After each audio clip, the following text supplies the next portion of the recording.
ini bisa bersilaturahmi, berziarah ke makam kakek kita, sosok yang menginspirasi film Sambawa Satria Pegunungan, film kami. Jadi beliau ini meninggal saat itu 1 minggu setelah kita syuting gitu. Jadi ini toh Bapak Usman yang dulu Bapak ceritakan itu. Jadi beliau ini usianya saat itu kira-kira sekitar 92 tahun.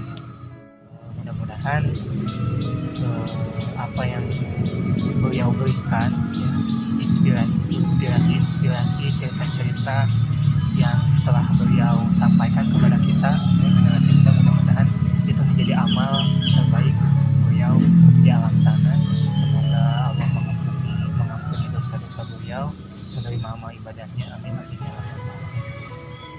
Assalamualaikum warahmatullahi wabarakatuh. Sampurasun. Berjumpa lagi dengan kami, ya. Saya Fahmi Taufik Fahrizal. Saya Dita Qadarullah. Ujung Sumping di Sahabat Pena Sambawa Satria Pegunungan. Di pagi yang halenghem ini, karena cuacanya tidak menentu, ya. Kita sedang ada di mana toh? Di ACD. Lights go out and I can't be saved. Tides that I tried to swim against put me down upon my knees. Oh, I beg and plead, singing, come out of things unsaid. Shouldn't I? ACD, ya. Anak-anak muda pasti udah Pada aneh ya, udah pada tahu ya dengan ACD, ya. Tapi sebetulnya anak-anak muda kalau ditanya selain ACD, Sambawa, pernah dengar nggak nama Sambawa? Sambawa itu kan film kita, Pak. Iya benar, belum kita Sambawa, ya. Oke, jadi ternyata ya dalam sejarah yang sempat kita gali, yang sempat Bapak gali, ternyata ACD itu nama aslinya Sambawa. Ya. Penasaran ya, benar itu namanya Sambawa, ya. Nanti kita telusuri ya di tempat lain, ya. Yang pastinya supaya liputan ini tetap berjalan, jangan lupa apa toh? Like, share, comment, and subscribe. Subscribe-nya ya, ditunggu ya. Oke, kita akan pindah posisi. Kita sudah ada di tempat baru ya sekarang.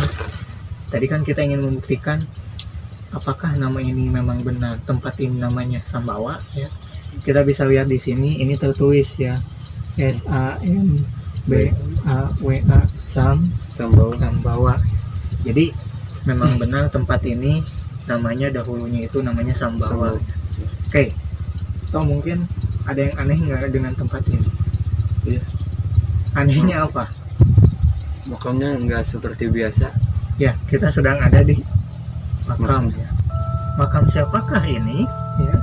Oke, jadi di sini tertulis ini pakai bahasa Belanda, ya. Di sini beristirahat, ya, Gerus, Geras, Willem Bowens. Nah, jadi yang dimakamkan di sini itu adalah orang Belanda, namanya itu Willem Bowen. Nah, jadi hari ini itu kita akan mengungkap hal menarik ya tentang tempat ini, terutama tentang nama ACD ya, nama ACD dan Sambawa, yang mana namanya sendiri itu sempat kita cantumkan dalam film kita, yaitu Sambawa Satria Pegunungan. Ada seorang pemuda yang menanyakan rupa ini.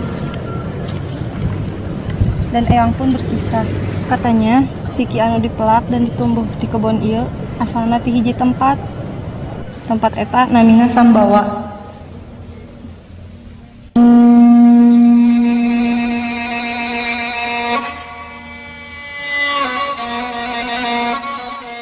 Jadi menurut catatan sejarah, jadi Willem Bowen ini adalah administrator perkebunan ini di masa penjajahan Belanda. Jadi sebetulnya di sini ada yang menarik ya, ini lengkap sekali titi mangsanya dari mulai beliau lahir sampai meninggalnya di sini. Di sini lahirnya itu 5 Agustus 1879 ya. Lalu meninggalnya itu di Sambawa 10 Juni 1941. Oke.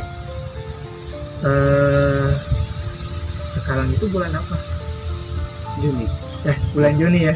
Ya. Jadi sebetulnya ini bertepatan dengan pas dengan wafatnya beliau kita datang itu ya.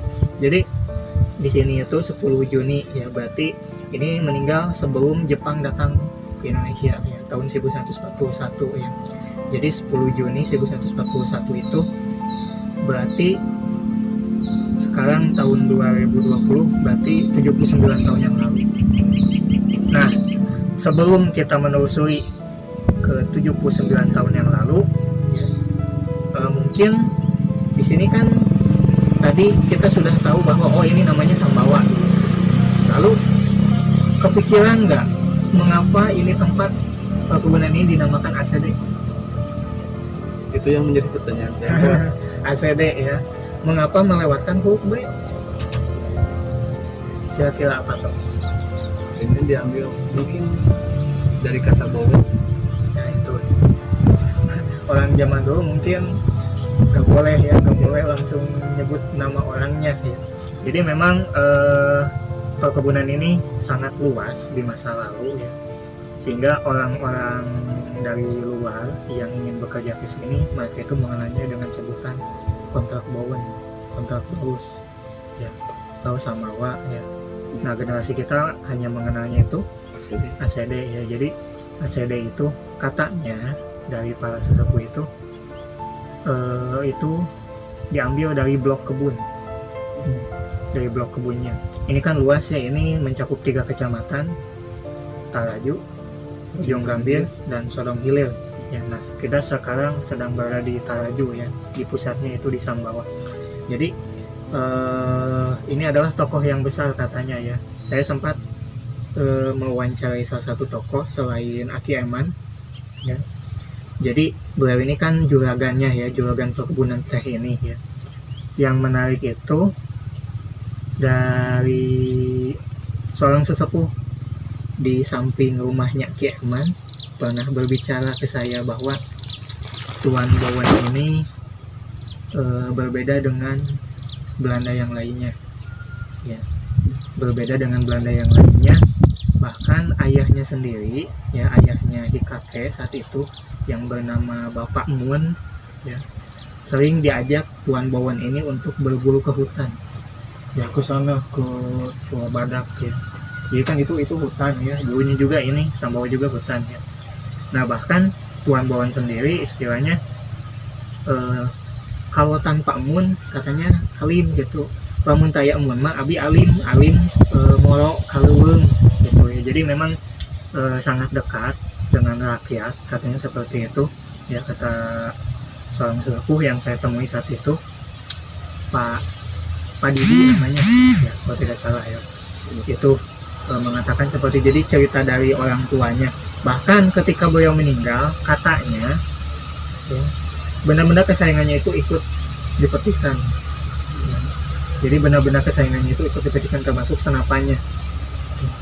Seperti itu ya. Pokoknya banyak hal-hal yang menarik tentang beliau ini yang pasti di sisi lain ya, kita tidak bisa melupakan peran leluhur kita terdahulu juga ya. Saat itu mereka juga istilahnya meskipun dijajah oleh Belanda, tetapi mereka juga ada keterkaitan dengan Belanda ya.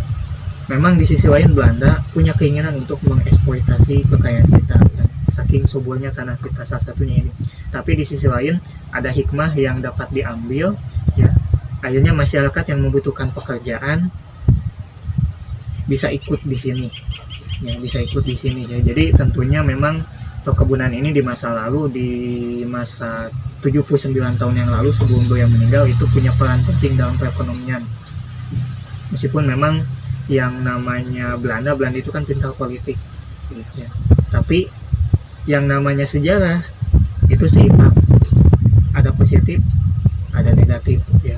Tentunya tinggal kalian yang mengambilnya ya, mengambil hikmah dari sejarah ini ya. Jadi sebetulnya Belanda punya peranan ya, Belanda punya peranan membuka perkebunan ini ya. Tapi jangan salah, tanpa rakyat Belanda pun tidak akan bisa membuka perkebunan ini, termasuk para sesepuh ya. Ibaratnya kan kalau kita di Bojong Gambir kita membahas tentang Akisadria kan seperti itu ya. Nah jadi hutan-hutan ini dibabat, dibuka menjadi perkebunan itu juga berkat dukungan para sesepuh ya, seperti itu. Jadi pada intinya di mana kita berpijak di sana langit dijunjung ya, hormati para leluhur kita ini ya. Itu intinya mengenai tokoh Bowen ini ya. Nah itu fakta sejarah ya. Mau tidak mau ya harus kita terima, itu fakta sejarah.